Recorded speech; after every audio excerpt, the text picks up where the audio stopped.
আসসালামু আলাইকুম ওয়া রাহমাতুল্লাহ। আপনি জেনে অবাক হবেন যে ৪০ এই সংখ্যাটির ভেতরে আল্লাহ তাআলা অসংখ্য মুজিজা লুকিয়ে রেখেছেন। প্রিয় দর্শক, আপনি কি কখনো খেয়াল করেছেন আমাদের নবী হযরত মুহাম্মদ সাল্লাল্লাহু আলাইহি ওয়াসাল্লামের উপর ওহী কেন ৪০ বছরের পর নাজিল হয়েছে? ঠিক তেমনি যদি কোনো মানুষ এক লোকমা হারাম খাদ্য খায়, তাহলে ৪০ দিন পর্যন্ত তার কোনো ইবাদত কবুল হবে না। এবং মুসা আলাইহিস সালাম তুর পাহাড়ে ৪০ দিন অবস্থান করার পরেই কিন্তু নবুয়ত পেয়েছিলেন। আমাদের নবী হযরত মুহাম্মদ সাল্লাল্লাহু আলাইহি ওয়াসাল্লাম কেন ইসলামের দাওয়াত গোপনে দেওয়ার পরিবর্তে প্রকাশ্যে দেওয়া শুরু করেছিলেন? ঠিক সেই দিন থেকে যখন তিনি দেখলেন যে তার উপর ঈমান আনার লোকের সংখ্যা ৪০ জন পূর্ণ হয়েছে। ঠিক তেমনি করে হযরত ইউনূস আলাইহিস সালাম কেন ৪০ দিন মাছের পেটে ছিল? আল্লাহ তাআলা বনী ইসরাইলকে ৪০ বছর পর্যন্ত সিনাই পর্বতের মধ্যে পথভ্রষ্ট করে উদ্ভ্রান্তের মতো ঘুরে বেড়ানোর শাস্তিও কিন্তু দিয়েছিলেন, সেটাও ছিল ৪০ বছর। হযরত মুসা আলাইহিস সালাম ঠিক ৪০ দিন পর্যন্ত তুর পাহাড়ের ইতিকাফরত অবস্থায় ছিলেন। তারপর তিনি তাওরাত কিতাব লাভ করেন।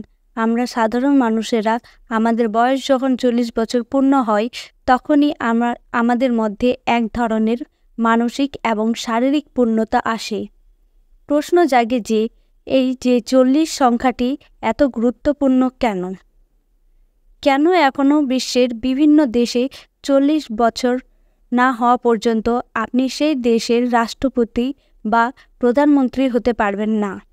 এই ৪০ সংখ্যার মধ্যে মহাবিশ্বে কি গোপন বার্তা আল্লাহ তাআলা লুকিয়ে রেখেছেন? কখনও কি নিজেকে প্রশ্ন করেছেন?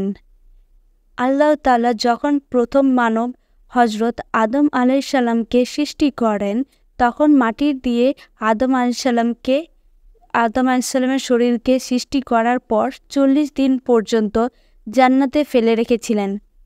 বিভিন্ন ধার্মিক কিতাব থেকে জানা যায় হযরত আদম আলাইহিস সালামের উচ্চতাও ছিল ৪০ মিটার পর্যন্ত। এমনকি মা হাওয়া এবং বাবা আদম আলাইহিস সালাম জান্নাতে ৪০ বছর পর্যন্ত ছিলেন। তারপর তারা পৃথিবীতে বিতাড়িত হয়েছিলেন। হযরত আদম আলাইহিস সালামকে আল্লাহ তাআলা তার স্ত্রী হাওয়া আলাইহিস সালামের সাথে জান্নাত থেকে পৃথিবীতে নামিয়ে দেন। অতঃপর পৃথিবীতে আদম আলাইহিস সালামের সন্তানের পরিমাণ যখন ৪০,০০০ হয়, অর্থাৎ আদম আলাইহিস সালামের আওলাদ বংশ যখন ৪০,০০০ পূর্ণ হয়, তখন আল্লাহ তাআলা হযরত আদম আলাইহিস সালামকে পৃথিবী থেকে মৃত্যুর মাধ্যমে আবার উঠিয়ে নিলেন। তার মানে আমরা এটা বলতে পারি যে এই ৪০ সংখ্যাটির সাথে মানবজাতির অনেক পুরনো সম্পর্ক রয়েছে। এমনকি বিজ্ঞান গবেষণা করে দেখেছেন যে পবিত্র কুরআনের তথ্য সঠিক। একটি শিশু তার মাতৃগর্ভে ৪০ দিন পর্যন্ত লুৎফার আকারে থাকে। তারপর ৪০ দিন পর্যন্ত একটি জমাট বাঁধা রক্তপিণ্ড অবস্থায় থাকে। তার পরবর্তী ৪০ দিন পর্যন্ত একটি গোশতের টুকরার আকৃতিতে চলে যায় মাতৃগর্ভে এবং ৪০ দিন পর পর তার অবস্থার পরিবর্তন হয়। আর যখন তার বয়স ৪০ সপ্তাহ পূর্ণ হয়, তখন বাচ্চাটি মায়ের পেট থেকে পৃথিবীতে আসে। প্রিয় দর্শক, দাজ্জাল যখন পৃথিবীতে আগমন করবেন, তখন সে ৪০ দিন পর্যন্ত পৃথিবীতে রাজত্ব করবে। আর ৪০ দিন পর্যন্ত সে নিজেকে সৃষ্টিকর্তা বলে দাবি করবে। ভয়াবহ প্লাবনের সময় ৪০ দিন পর হযরত নূহ আলাইহিস সালামের নৌকা নিরাপদে জমিনে অবতরণ করেন। হযরত দাউদ আলাইহিস সালামের এবং তার ছেলে হযরত সুলাইমান আলাইহিস সালামের দুজনেই ৪০ বছর করে পৃথিবীতে রাজত্ব করেন। এইসব জিনিস সুস্পষ্টভাবে প্রকাশ করে যে এই ৪০ সংখ্যাটির ভেতরে মহান আল্লাহ তাআলা পৃথিবীর অনেক কিছু নিয়ন্ত্রণ করেন। এই ৪০ সংখ্যাটির সাথে আমাদের এই পুরো মহাবিশ্ব ও ওতপ্রোতভাবে জড়িত আছে। আজকের আধুনিক বিজ্ঞানের গবেষণা থেকে এই কথাটি প্রমাণিত হয়েছে যে এই মহাবিশ্বে ৪০ সংখ্যাটির একটি আলাদাই বৈশিষ্ট্য রয়েছে।